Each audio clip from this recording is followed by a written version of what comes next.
냉장고 내비게이터를 작성하라. 아까도 얘기가 잠깐 나왔었는데 이게 운전할 때 내비게이션은 쓰거든요. 냉장고 내비게이터는 뭔가요? 지도 그리는 거죠. 그러니까 아까 잠깐 말씀드렸지만 네. 냉장고 안에 뭐 있는지 기억하는 게 제일 중요한데 기억은 우리 머리는 정확하지가 않아요. 그러니까 기록하는 건데 가계부 쓰기 어려우니까 영수증 붙여놓는 거 좋은 방법이고요. 그래서 그 안에 뭐가 있는지 알고 그걸 문 열 때 못 꺼낼지 생각하고 여셔야 돼요. 근데 그때 붙어 있으면 그거 할 수 있어요. 그걸 하면 그래도 훨씬 더 아낄 수 있다. 네. 저도 그래서 A4 용지에다가 이렇게 냉동실 칸마다 이렇게 줄 거놓고서 뭐 이렇게 들어있는지 적어놨었어요. 진짜 역시 주부구단 맞으시네요. 요즘은 잘 못하고 있는데. 맞섰었어요.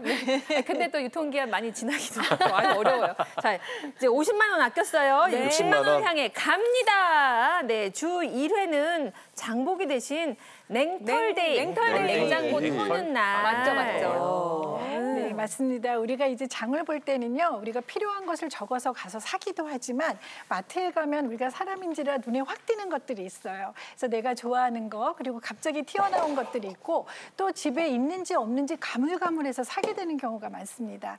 그래서 일주일에 하루 정도는 장을 보시지 마시고 냉장고를 모두 확인을 하시고 냉장고 안에 있는 식재료를 가지고 우리가 이렇게 밀프렙 같은 것을 만드는 것을 권장할 수 있어요.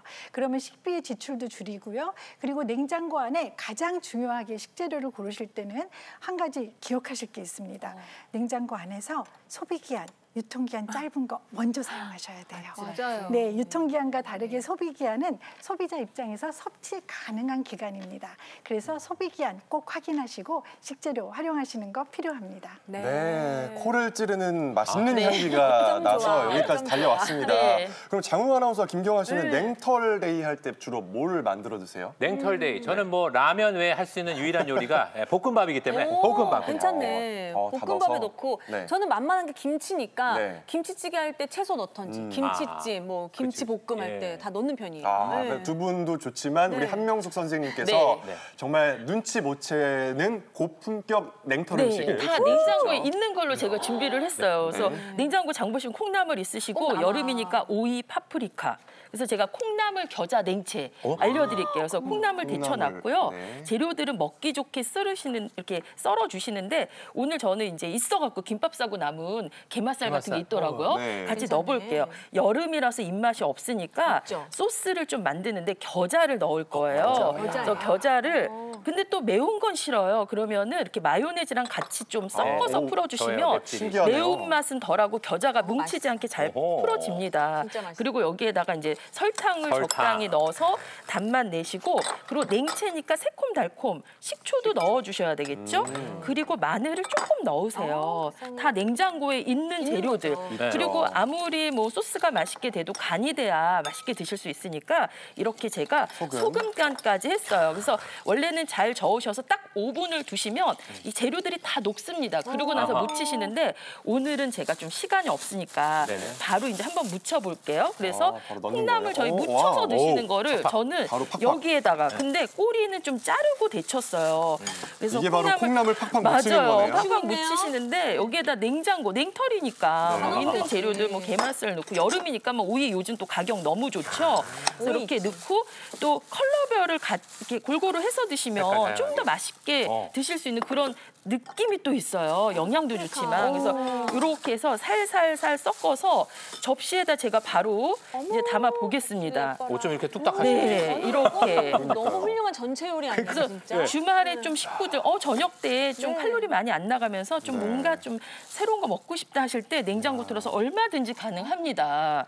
네, 그래서 이렇게 바로 한번 맛을 봐도 제가 한번 먹어볼까요? 드셔보실래요? 네. 냉털이 아니라 그럼요. 바로 먹어야 이것도 예의죠. 맛볼 수 있는. 예의죠. 바로 먹어야 예의입니다. 이거 먹어줘야 예의야. 한 젓가락씩 해서. 한 젓갈 하셔요. 이거 어디 중식당에서 먹는 약간 고급 요리 같아요. 양장 이종류. 근데 냉털 요리인지 전혀 모르겠네요.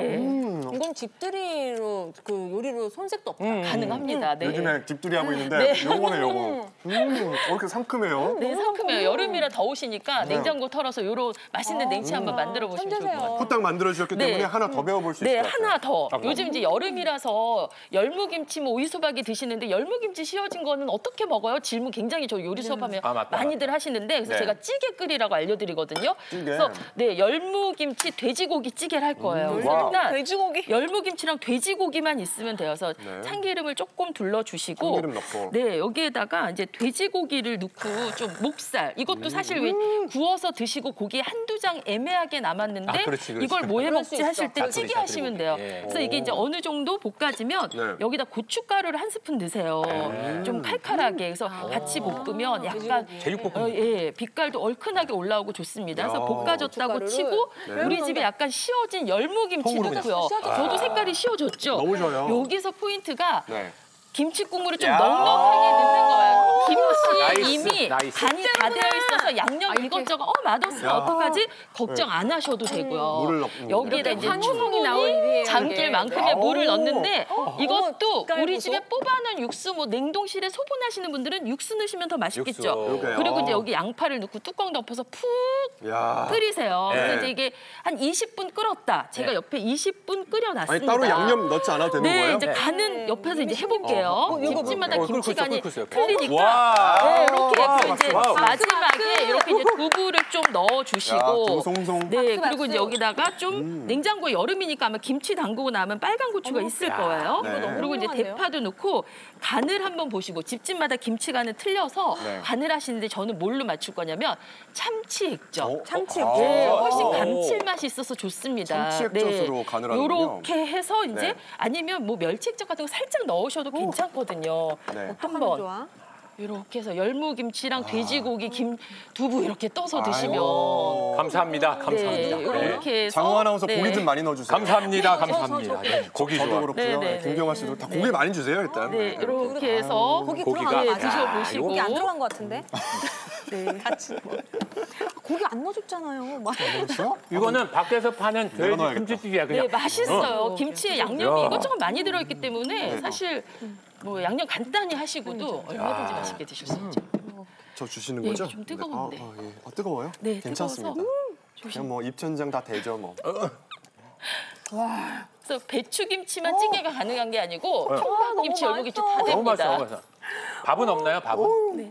밥이 있어야 될 것 같아요. 그러니까요. 밥도둑이죠. 고기 안 넣으셔가지고 고기 가져가야 돼요. 아니 이게 냉장고를 털었다고 전혀 느껴지지가 않아요. 네, 그래서 냉장고, 냉동실에 육수 뽑아놓은 것도 활용하시고 이렇게 간단하게 한번 만들어 보세요. 생방송인데 이성을 잃을 것 같아요 지금. 아유, 오늘 우리 한명숙 선생님 요리하실 맛이 나겠어요. 한우성의 박수에. 근데 정말 저 냄새 정말 좋네요.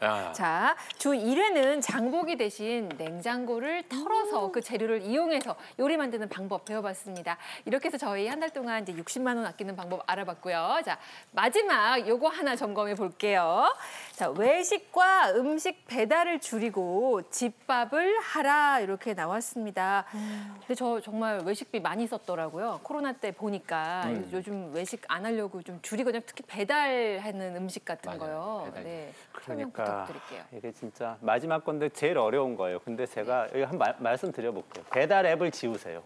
배달 앱을 지우기만 해도 굉장히 많이 아껴질 수 있어요. 저 냉털데이 할 때 배달시킬 필요 없잖아요. 냉털데이 때는 집밥을 다 드신다 이렇게 생각하시면 좋을 것 같고 이 배달 음식이 지금 너무 많이 늘어가지고요. 코로나 이전에 한 우리나라 전체적으로 전체 온라인으로 배송되는 음식이 한 2조 원어치 됐는데 지금 20조 원이 넘어요. 26조 원까지 이제 가고 있는데 이거 이제 좀 아마 집집마다 10배씩 넣으셨을 거예요. 요걸 조금씩 줄여나가시면 훨씬 더 잘 아낄 수 있는데 조금 대충 계산을 해봐도 목표를 정하시는 게 중요하다고 말씀드렸잖아요. 예를 들면 배달 음식 일주일에 3만 원만 줄이겠다 이렇게 생각해 보세요. 그리고 외식비도 지금 아까 짜장면 값이 한 5년 사이에 40% 올랐다고 말씀드렸잖아요. 그러니까 짜장면 값 아끼기 위해서 외식비도 좀 줄이는데 얼마를 줄일지 생각을 하시는 거예요. 그래서 5만 원어치는 덜 사 먹자 밖에서. 그러면은 일주일에 8만 원 두 개 주면 그러면은 한 달이면 한 뭐 40만 원에서 50만 원 아낄 수 있잖아요. 이렇게 목표를 세우고 달성을 해 나가시는 게 중요합니다. 요, 이거 7번이 좀 더 큰 돈 아끼는 방법이긴 그러니까요. 하네요. 그 월 70만 원 아끼는 식비 절약법을 저희가 웃으면서 소개해드렸지만 저희 상당히 진지합니다. 맞죠. 이거 잘 지키면 진짜로 식비 70만 원 아낄 수 있는 거 맞죠, 교수님?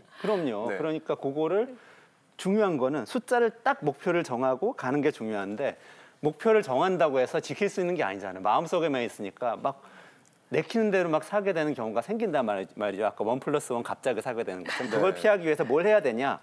체크카드 쓰셔야 돼요. 체크카드를 쓸 때 식비 계좌를 만드는 거예요. 그래서 식비는 이걸로만 결제한다. 한 달에 100만 원 넣어놓고 영원 되면 나는 못 쓴다. 이런 정도로 이렇게 해놔야 되고 그거 너무 부담되시면은 앱이 많이 있어요. 포털 사이트에서 이 지금 운영하는 앱도 있고 금융사, 신용카드 회사 같은 데서 앱이 있는데 가계부 작성해 주거든요. 거기에 100만 원 딱 한도 정해놓고 쓰는 돈을 쭉 보면서 100만 원 되면 멈춘다. 이렇게 관리를 해주시면 됩니다. 네. 그러면은 아낄 수도 있지 않을까 어렵지만 저는 오늘 7가지 배워봤는데 그중에 2가지 정도는 할 수 있을 것 같아요. 일단 냉털, 냉장고를 터는 거하고 그다음에 밀프렙. 오늘 새롭게 배웠으니까 요거 2개인데 나머지 5개는 글쎄요. 아니 지금 열무 김치찌개 먹을 땐 좋았지. 그렇지. 배달앱 삭제하라고 하니까 갑자기 마음이 너무 우울해지고. 네.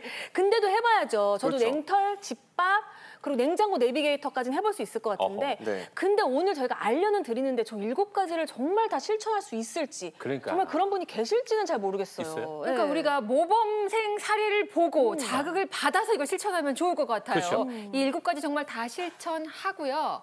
건강도 잡고 중요한 거 있어. 대출금 갚아요. 얼마나 아끼신 거예요? 실제 그런 분이 계시대요. 네, 화면 통해서 만나보겠습니다. 강원특별자치도 강릉시. 안녕하세요. 식비 줄이기를 통해 절약 습관을 들였다는 최다혜 씨. 제가 육아휴직을 했거든요. 그래서 남편만 돈을 벌게 됐어요. 그럼 우리 식비를 알뜰하게 줄여보자 이렇게 결심을 해서 7년 동안 총 3천만 원 이상 절약한 것 같아요. 기존 4인 가족 식비를 월 100만 원에서 60만 원으로 줄여 7년 동안 무려 3,360만 원을 절약했다는 최다혜 씨. 비결이 무엇이었을까요? 최다혜 씨의 식비 줄이는 비법 첫 번째, 식비 가계부를 작성한다. 하루 식비를 2만 원으로 잡고 만약 오늘 2만 원 쓰지 않으면 내일 4만 원을 쓸 수 있게끔 규칙을 정했어요. 처음엔 쉽지 않았지만 식비 가계부 쓰기를 꾸준히 실천한 결과 한 달에 무려 40만 원을 절약할 수 있었다는데요. 어떻게 가능했을까요? 일단 눈에 잘 띄는 곳에 두고요. 그리고 너무 거창하면 부담스러워서 안 쓰게 되는 것도 있어요. 그래서 아이들이 쓰다 남은 공책으로 식비 가계부를 쓰고 있어요. 애들 낙서도 보이시죠? 최다희 씨의 식비 줄이는 비법 두 번째, 제철 식재료를 활용한다. 지금 나오는 제철 채소가 토마토, 양상추, 파프리카, 오이인데요. 아무래도 채소는 제철에 나오는 게 가격도 저렴해서 많이 사 먹는 편이에요. 이렇게 알뜰살뜰 식비를 절약해서 만든 아침 밥상. 조금 부실하진 않을까요? 먼저 싱싱한 제철 채소를 물에 깨끗하게 헹궈 접시에 풍성하게 담아주고 그 위에 나물 반찬을 올려주면 건강 샐러드 완성! 알록달록 건강한 아침 밥상이 차려졌습니다. 이렇게 먹으면 많은 돈을 들이지 않아도 영양이 굉장히 풍부한 한 끼 식사를 만들 수 있어요. 최다혜 씨의 식비 줄이는 비법 세 번째, 외식 배달은 NO! 가급적 집밥을 먹는다. 아무래도 가공식품 등을 많이 먹게 되니까 건강도 안 좋아지는 것 같고 해서 가급적 집밥으로 차려서 먹고 있어요. 그러다 보니 건강도 좀 좋아지고 돈도 많이 절약할 수 있었던 것 같아요. 꾸준히 식비 줄이기를 실천하다 보니 확 달라진 것이 있다고요? 식비를 줄이려는 습관이 잡히고 나서부터는 다른 생활비도 같이 절약할 수 있었고요. 집 대출도 더 빨리 갚아서 더 넓은 집으로 이사까지 할 수 있었어요. 여러분들도 식비 줄이기 한번 도전해보세요. 우리 사례자께서 야무지게 식비를 줄이셔서 아까 얘기드린 대로 대출금도 갚고 넓은 집으로 이사까지 하셨습니다. 부럽다. 자, 그리고 우리 사례자의 비법을 저희가 일목요연하게 요약해봤어요. 함께 보시죠. 네, 최다혜 사례자의 식비 절약법입니다. 일단 식비 가계부를 쓰셨고요. 제철 식재료를 잘 활용하셨어요. 세 번째는 배달 음식, 외식을 자제하고 집밥의 여왕이 되었고요.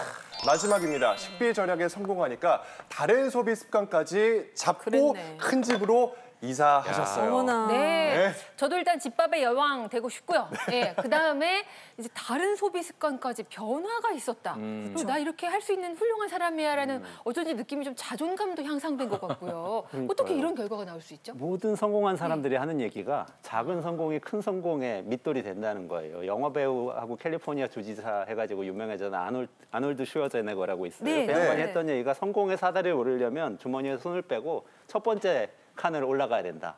이런 얘기를 했거든요. 그러니까 이렇게 작은 성공, 식비 줄이는 거 정말 작은 성공이지만 정말 우리 경제에서 성공할 수 있는 밑돌이 될 수가 있습니다. 야.